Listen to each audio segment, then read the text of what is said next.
Happy Wednesday, everybody. I'm the prop queen, Ariel Epstein, testing my dog Marley out for the first time on the couch while I'm doing the show. So if I have to run, I apologize because she's probably doing something bad. She's great.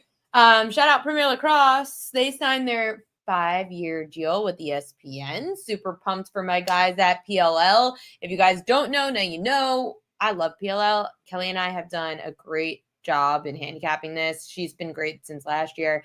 We've been on a 5-1 prop streak in the last 2 weeks. So it's been great. Jessica says, thanks for the Beeson shout out. Thank you so much. It is so hot out. I actually, if you see my video, which I'm going to show you a little clip of what I did on Beeson today, my hair and makeup looked much better about an hour ago. And then I went to take Marley for a walk. Whew! It is 99 degrees here in New York. It is hot. I am excited. It's a half-hour show today. I have a steak dinner tonight because I've got some dinner with some people at MLB, Team Israel coming to town. We're going to talk all things about that and helping fund them. So anything I learned from there, I will bring it back. Today's just me, half-hour show, going through prop queen edges, going through everything that might have happened today in sports. It's not a date. Not a date. It's a work thing. No dates here. Sorry, Mom. I actually saw some funny things about dating in New York recently. My friend Sammy just sent me a funny text, but can't say it. I'm not getting into politics here. Major League Baseball today, pretty crazy. And I need to get an updated look at the scores because we had 4 games in action. 2 started at 2 p.m. Eastern time. 2 started at 4 p.m. Eastern time. But I've got to really touch on one because obviously this is a betting show. And there was one really fishy line that if you subscribe to the PropQueen.com newsletter, you would know that this line was extremely fishy. I mentioned it earlier and said stay away or potentially bet an under. And that was this, and I'm trying to upload graphics right now, which is my problem. But it was the Pittsburgh Pirates game. The line moved like 15, 20 cents against Paul Skeens today, despite, of course, Paul Skeens being on the mound. I wouldn't say he was the most public side ever because 50% of action was on both sides bets-wise. However, money-wise, the money was mostly on Milwaukee. First off, we have to make it a thing. We are betting Pirates team total unders when Skeens pitches. This is insane. There have literally been 2 games this year that the Pirates have scored over 2.5 runs with Skeens pitching. Today, they scored 2. And that was in the 7th and 8th inning. They literally don't score with him. Remember, guys, back in the day with Jacob deGrom, one of his last seasons with the Mets when he was healthy, deGrom couldn't get run support either. So I bet those team total unders on the Mets that entire season with deGrom. I'm going to start doing it again with the Pirates. This is ridiculous already. So the line moved all against Skeens. Obviously, I don't want to necessarily bet against Skeens because he's great. Milwaukee, weirdly, averages the 4th least runs per game at home, and they average Milwaukee 2 less runs per game when they're at home. So I was nervous to back Milwaukee. But the Pirates average the 3rd least runs per game on the road. They also don't score with Skeens on the mound. So if the Pirates are on the road with Skeens on the mound, it is a guarantee we got to take the under. But either way, with Skeens on the mound, you got to take the under. I mean, as long as it's not 1.5. 2.5, taking the under.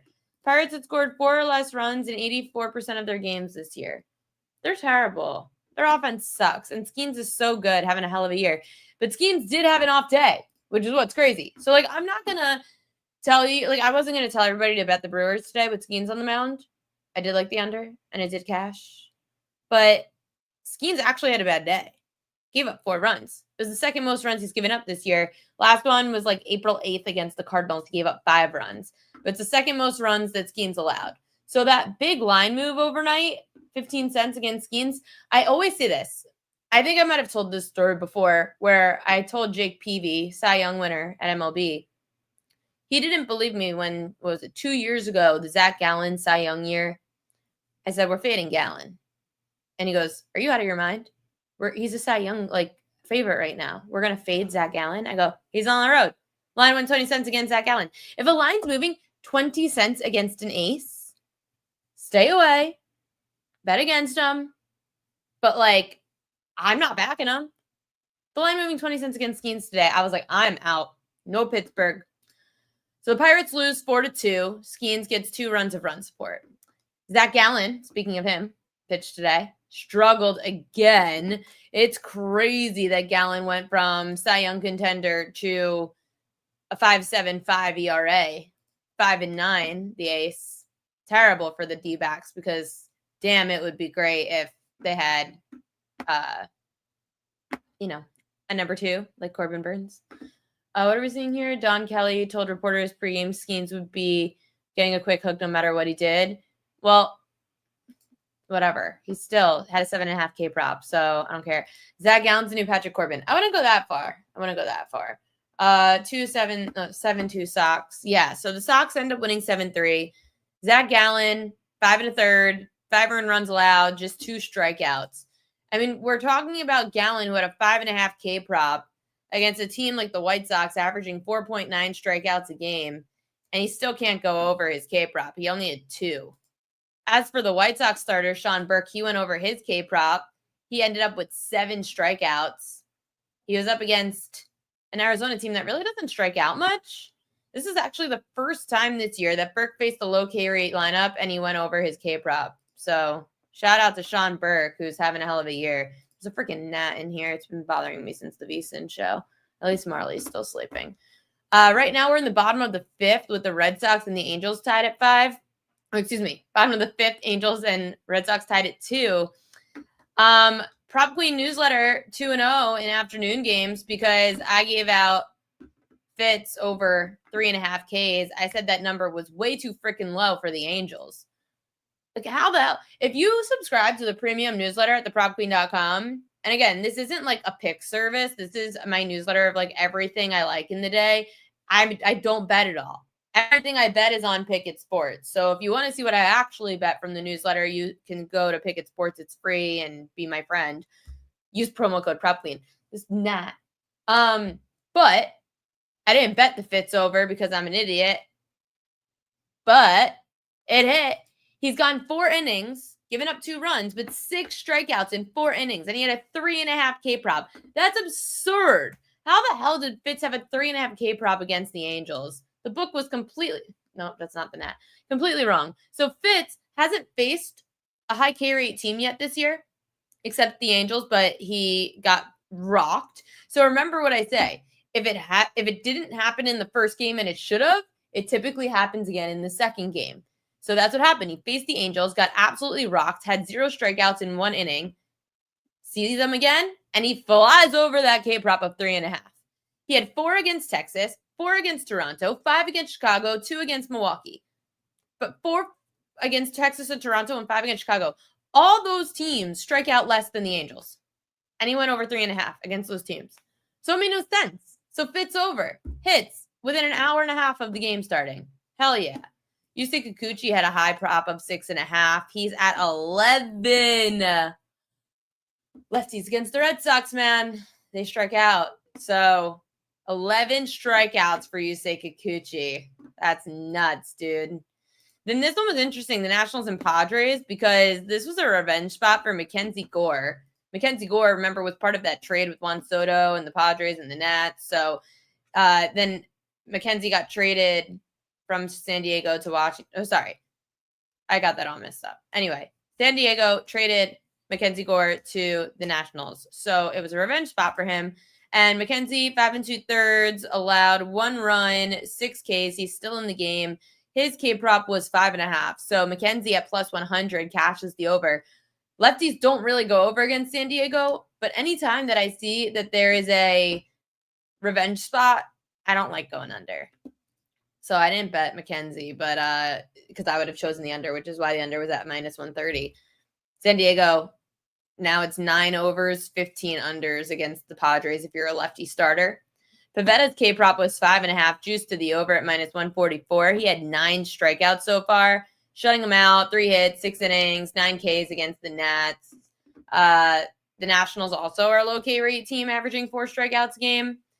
But again, with a pitcher like Pavetta at home, and then he's been pretty Pavetta's ebbed and flowed. Like he had 4 against Chicago, then 6 against Chicago, 7 against Seattle, 9 against Arizona, 3 against Kansas City. So it was hard to get a read on Pavetta because it doesn't matter if you're low or high K rate. He tends to go over or under depending on how good he is. I look for more consistency. I like consistency. So we do have the NBA draft tonight. I can't bet it in New York, but you can't bet it in Jersey and some other states. I'm looking at the New Jersey sports books right now. You could bet each of the top 10 picks in the draft, who's going to go within the top 10. So the markets I see right now in BetMGM, you could pick who's like the first, second, third, fourth pick in the draft, like all the way through the 10th pick, who's going to be a top 5 pick, top 20 pick, top 10 pick. So you could get all those different options at BetMGM right now. Today, I filled in on VSiN for Adam Shine on Make It Rain. And I did a really awesome segment, which you guys should definitely check out, with Tom Crean.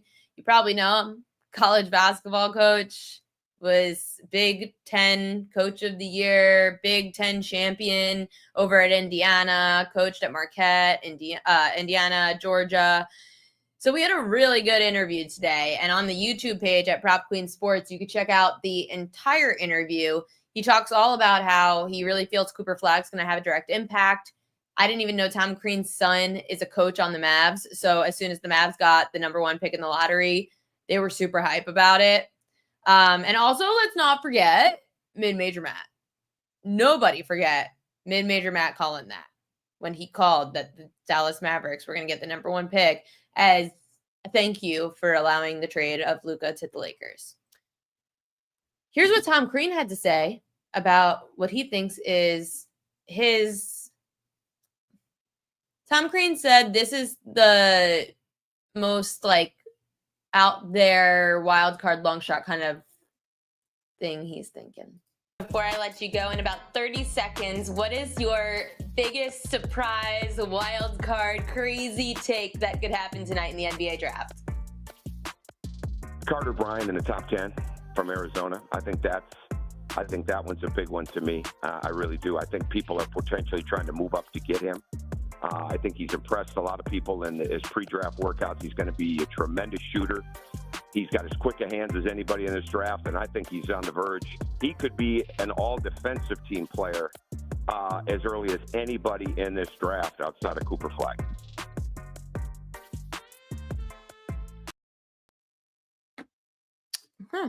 Well, on BetMGM right now, you can get Carter Bryant at -115 to go inside the top 10. Not bad. If you want it. Carter Bryant goes to Miami. You think draft's not good this year at all. I put $10 on Flag to go first. You see, Mark, you doing that is like us putting $10 on Bitcoin. Same thing. It's just like investing in Bitcoin. Like I remember I dove in on Bitcoin in like 2021 and it was 50K. And I put in a few thousand, like a few grand. And I was like, this is stupid. Now I pulled it out. Never know. Never know. Jenna Fink said the same thing. Her mock draft fellow Newhouse alum. Yes, I know Jenna Fink. It's awesome. So the other thing is the trading. Like there could be some trades. I asked Tom about that as well. Hey, Mark, listen. It's all fun. Whatever you want to do. I actually had somebody I know a few years ago. What was the draft where everyone thought someone was going 1 and then Woj dropped the bomb and then they had to pull the market? But I had a friend who like got it wrong and laid way too much of heavy juice on it. So dumb. We know Cooper Flag's going though to number 1 overall pick, Dallas Mavericks. Number 2, it's pretty much Dylan Harper from Rutgers at -10,000. 3's where it's getting interesting. Ace Bailey's technically like the 3rd best prospect at number 3 at 4-1 though. VJ Edgecombe is at -650. So it looks like he might go unless, again, number 3 is where the trades could happen. There were rumors about the Philadelphia 76ers potentially trading with the Atlanta Hawks. And that could also, what was part of that trade? So Adam Beverly on ESPN said the Atlanta Hawks are seriously targeting the number 3 pick from the Sixers. Atlanta and Philly are discussing a Paul George and number 3 pick to Atlanta. So, and that's the thing with Ace Bailey.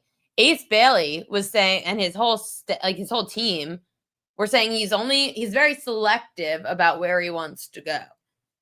So if he doesn't want to go, which is like just so insane, like you could be a number 3 pick in the draft, but there's a lot of controversy over where Ace Bailey does and does not want to go. MLS plays tonight. Both teams to score parlays are money from Joe Dollar. So if anyone wants to tell Joe Dollar on that, all the power to you. You do have some batters to watch and some K-props to watch for tonight. I didn't really see any fishy lines. I was trying to find some of the line movement that I saw. Obviously, the lines like the steams on DeGrom and the Rangers against the Orioles. So I saw that line move about 15 cents in favor of DeGrom and the O's. Lines moving in favor of Jack Flaherty and the Tigers. Lots of steam there. Gavin Williams and the Guardians was an interesting one. The lines moved about 20 cents in favor of the Guardians and Gavin Williams at home against Toronto and Max Scherzer. It scares me. I had a friend of mine who, down in North Carolina, he knows Gavin as I do, and 4.5 is really low for him.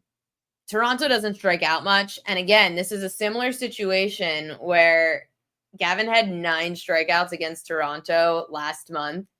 That shouldn't have really happened, but Gavin is a strikeout guy. Same thing like with Mackenzie Gore. Like if you're on, they like will go over no matter who it is. But like I said, when something goes over the first time and it shouldn't have, second time it usually doesn't, except now the steam's on Cleveland. So like, is Gavin going to have this great game? 4.5 is just a really low number for Gavin Williams. Toronto, 8 of the last 10 have gone under 4.5 Ks, which is also nuts. But I can't do it. I can't get to it. These are the strikeout props that I do like today. Starting with Brady Singer, which unfortunately now is a little bit too juiced. This morning on the premium subscription on the newsletter, it was minus 145. First off, the Reds threw Chase Burns yesterday in his major league debut, and he did well the first time through the order, but then he struggled. My computer's going to die. So they had to use 5 different relievers yesterday, the Reds, which tells me that they're going to want to really use Brady Singer today, and they might keep him in for a little bit longer. The Yankees also strike out a bunch. They average just over 5 strikeouts a game against righty starters. 7 of the last 10 have gone over 4.5 Ks against the Yankees with Singer at home. He's only faced actually one high carry team all year, and it was the Marlins. He punched out 8 in 6 innings. But he's at home against the Yankees, and they need him to eat up some innings. So Brady Singer over 4.5 Ks. George Kirby under 5.5 Ks. He's gone under 5.5 Ks in both his starts against low K rate lineups this year. Faced Washington, had 4. Faced Chicago Cubs, had 3. The Twins have had one of the lowest strikeout rates in baseball this season. 67% of righties to face Minnesota went under their K prop, including 7 of the last 10. Right-handers averaging just about 4 strikeouts a game against the Twins. Kirby's on the road here. I would take the under. Michael Wacha under 4.5 Ks. He's up against the Rays, and Wacha's gone under 4.5 Ks in 2 of 3 against low K rate lineups, including both starts against Minnesota, where he had 4 and 1. Righties, 34 unders and 20 overs on their K props, averaging about 4 strikeouts a game against the Rays. 7 of the last 10 right-handers to face Tampa went under 4.5 strikeouts. And lastly, at 7:45 p.m. Eastern Time, you can catch the Cubs lefty Matthew Boyd going over 4.5 Ks against the St. Louis Cardinals. So Boyd has gone over 4.5 Ks in 6 of 8 starts against high K rate teams against lefties. That's a pretty big sample size. He also had 6 in St. Louis last year. 16 overs, 8 unders. Southpaws when facing the Cards this season, averaging just over 5 strikeouts per start. Even though there haven't been a lot of lefties to go over this number against St. Louis recently, those quality of pitchers weren't as high as Matthew Boyd.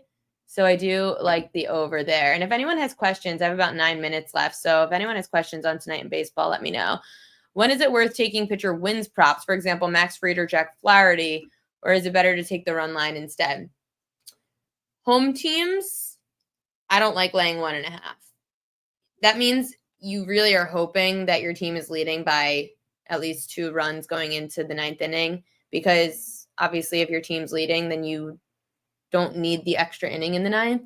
So having to lay 1.5 at home when you might not even have a bottom half of an inning, it steers me away from a minus 1.5. So maybe that's when you would take it, is if the pitcher is at home and the team doesn't have the extra run. Would you say Flaherty's given up like 15 runs in his last 2 starts? Making sure Marley's still sitting there. The other thing, obviously, you have to trust that the pitcher's going to go deep in the game. You have to trust the bullpen's not going to blow the game. You have to trust that, obviously, the lineup will stay ahead. All those factors. I guess it's considering the opposing bullpen, considering the opposition. But if you think that the team wins by 2, I would say the main thing is it might be more worth it than if the pitcher's at home, just because I hate laying 1.5 with a home team. Max Fried on the road, the way they are scoring pass. Well, you're probably, I guess you like the Yankees because, one, you don't think they'd lose 2 in a row to Cincinnati after the way they lost yesterday, which made me want to throw up. Actually, I haven't even talked about that yet because I was at my brother's graduation dinner. So thank God for my brother's graduation dinner, because I would have thrown up as my friend's texting me like, oh, are you watching the Yankees game? I'm like, no. She goes, oh, they're about to lose in a walk-off. And then they lost in a walk-off. Losers. How do you lose also? Here's my issue, and here's where I'm a little concerned about the Yankees tonight. Obviously, you hope that Max Fried goes deep into the game. Obviously, you hope he gives you 6. But the Yankees threw Devin Williams and Luke Weaver last night, and they still lost. The Yankees threw a lot of arms last night out of the pen. Granted, it might have not been a lot of pitches, but I don't like that the Yankees score. The Yankees threw all those arms yesterday. They do have tomorrow off, though. So maybe that will help them. And then they go, what's next on the Yankees schedule? The Yankees are off tomorrow, and then they face, why am I blanking? You guys probably already wrote, the Athletics at home. Yeah, so they might use their arms tonight, but again, they used a lot of arms yesterday. Yankees first 7 run. Why are you guys all asking me about the Yankees tonight?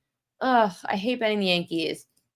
Okay, I'm going to read you some stuff. I've got the MLB packet, and the MLB research packet tells me all I need to know about this game. So let's go through the packet together. Yankees, Reds. Here's what MLB Network says about Yankees, Reds tonight. So the Yankees have lost 9 of their last 12. The club's averaging 2.8 runs per game in that stretch, while hitting 162 with runners in scoring position. The Yanks are 3 for 31 with runners on base this series, including 1 hit in 21 at-bats with runners in scoring position. Aaron Judge is hitting 205 in his last 12 games with 3 home runs, 3 ribbies, and 20 Ks. Judge hasn't driven in a teammate in more than 2 weeks. The Yankees have lost 6 of 7 extra inning games this season. Only the Rockies have a worse record in extra innings. Yanks 2 for 32 with 2 runs scored in 10 extra inning frames in 2025. Max Fried allowed 3 runs in 6 innings against the Orioles last Friday, getting a no decision in a 5-3 Yankees loss. The Yankees have won 12 of Fried's 16 starts this season, and the club has scored a total of 9 runs in 4 losses. The Yanks are 33-30 when anybody else starts. Fried 7-1 with a 1.03 ERA and 9 starts this season following a Yankees loss. The Yankees have won 8 of those 9 games. But the Yankees' pen could be a little short behind Fried. Mark Leiter Jr. is out after 55 pitches over the last 2 nights. Jonathan Loáisiga had to leave Tuesday's contest after 18 pitches with heat-related fatigue after he blew the lead. The Reds have won 5 in a row against the Yankees dating back to last year. Elly De La Cruz hitting .381 with 4 extra base hits and 7 runs in those 5 games. De La Cruz is batting .337 with 19 extra base hits, 30 runs in 28 games dating back to May 24th. 30 runs scored by Elly De La Cruz in that span, tied for the most in Major League Baseball with Ronald Acuna Jr. Brady Singer, 5.23 ERA and 6 starts against the Yankees. That was with the Royals, though. So, Yankees first 5? I don't know. Do you really trust the Yankees bats right now? If Judge isn't hitting, then who the hell else is? Anyway, I can't bet it, but Fried over 17.5 outs. Jesus Christ. Here's the thing. Judge does have good numbers tonight against Brady Singer. He's hitting .385. Not really any extra base hits or anything, but Judge does have good numbers against Singer. Dansby Swanson, also good numbers against Eric Fetty. J-Rod, small sample size, but at least there's extra base hits there, 2 doubles and a homer. Jesus Sanchez hitting .400 with the 2 doubles against Logan Webb. Yandy Diaz hitting .375 with a double and a homer against Waka. Rob Refsnyder, 5 of 13 against, oh, sorry, that game happened. Don't mind me. Zach Wheeler, Christian Walker. Christian Walker has good numbers, 4 doubles and a homer against Wheeler. Carlos Santana, 4 for 52, 14 Ks against Max Scherzer. And Jeremy Pena, 3 for 12 with a double and 2 Ks against Zach Wheeler. Brandon Young, under Ks is your favorite play. Orioles starter against Texas. Texas strikes out, 4.8 Ks game. I don't mind that. Under 4.5, I don't mind that at all. I mean, Texas recently, just to take a look at how they've been, Texas recently, if you look at the strikeout prop spreadsheet, lots of 4s and 5s, but again, decent pitching matchup. So I don't mind that for Young, who doesn't have that much experience. It is 5:58. I know this is a shortened show. Tomorrow's show, by the way, going to be a different time. I have to go to an event at MLB. So I'm going to change the time of the show. I just have to find out because I want Coach to come on tomorrow. So Coach James Young to join the show tomorrow. I got to find out what time is good for him. Tom Vecchio might come on the show tomorrow. Got to find out what time's good for him. We'll keep you all posted on that. But I know you all really just want to know this. So let's get to the Royal Locks of the day. Royal Locks.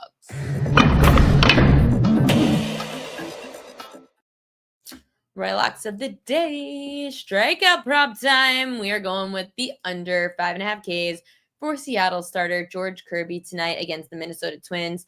Kirby's gone under 5.5 Ks in both starts this year against the low K rate team, 4 against Washington, 3 against Chicago. The Twins, they've had one of the lowest strikeout rates in baseball this year. 67% of righties to face Minnesota went under their K prop, including 7 of the last 10. Righties averaging just over 4 strikeouts a game when facing the Twins. Kirby's on the road. I like the under. And then Cubs lefty Matthew Boyd, over 4.5 Ks. He's gone over this in 6 of 8 starts against high K rate teams. He had 6 last year in St. Louis. 16 overs, 8 unders for lefties against the Cards this season, averaging just over 5 strikeouts a game. So I'm going with that over. And if you do want to add an SGP because you guys are all looking at the Yankees and Reds game, I do like Brady Singer 5 or more Ks, but it got to the point now that it is too juiced at -155, -160. So if you did want to SGP that with something, all the power to you. I think Singer's going to have to stay in the game because of the bullpens. What did you guys say? We need Young Kelly combo guest again. I know, that was fun. Plus 42% ROI on parlays, according to Pikkit. Yeah, I know. Kind of funny. I hit a good one a while back, so I think that's really helped my record. I don't parlay that much. Maybe I should. What do we all like? Should we do a group parlay today? If I like the Singer 5+ Ks and I want to parlay it with something, are we parlaying Yankees money line? Are we parlaying Yankees first 5? Are we doing it with Freed? What do we want? Anyone have anything to say? We could comment on the bottom of the show too. But if anyone wants to do an SGP with me. No, I was doing an SGP, Sean. Tigers aren't playing the Yankees. Brady Singer, over 4.5 Ks plus something else. Comment below. Everyone comment on the YouTube or below, and let's talk about what we can parlay this with, and I'll let you know if I agree. Okay? Okay. Good talk. I've got to go take care of the dog. I got to go to dinner. Nice steak dinner tonight. Second one in a row. I'm going to have a nice glass of red wine. Going to meet my boy Cody Decker out. We're going to go have a nice night. And then tomorrow I will post on social media and let you guys know. Boyd Singer, 5+ Ks. I'll think about it. I'll let you guys know. And I'm going to post it to the Pikkit account. Follow me at Pikkit. And I only get the credit for you guys joining Pikkit if you sync your sports book. So please sync your sports book when you join Pikkit using Prop Queen as your promo code. That would mean so much to me. Thank you so much. See you guys tomorrow at some point in the day. Good luck with all your bets tonight. Thanks as always for watching. See you guys soon.